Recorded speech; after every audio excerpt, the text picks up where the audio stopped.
امام البانی رحمۃ اللہ علیہ کے اسے پڑھ رہا تھا یا سن رہا تھا، پرانی بات ہے، اپنی بھی عادت ایسی ہی ہے، جب بیٹھو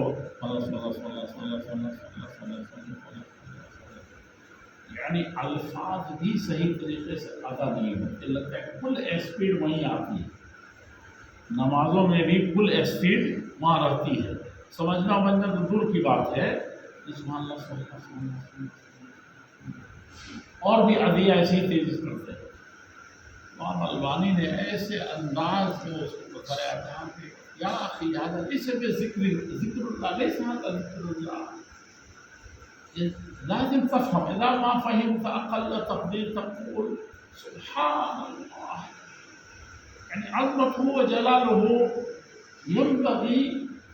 ان تظهر في سلوكياتك،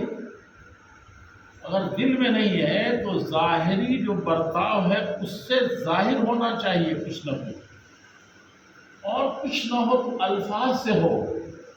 الفاظ جو نکلیں کہا کہ یہ اللہ تعالیٰ کی عظمت ہے، اور اس کلمے کی ادائیگی پھر اللہ تعالیٰ سے تعلق کے بغیر یہ کیا چیز ہے، لیکن اگر اس کو صرف فارمیلٹی پورا کر رہا ہو، تقریر ان الفاظ کو جو پڑھ رہا ہے یہ اللہ تعالیٰ والا مسئلہ ہے، اس کو کیا کرے، وہ بہت عظمت کے ساتھ اس کو بولے سبحان اللہ سبحان اللہ۔ اسی لیے سلف جو ہیں، سلف میں دیکھیں گے آپ وہ ایسے ہی کرتے تھے،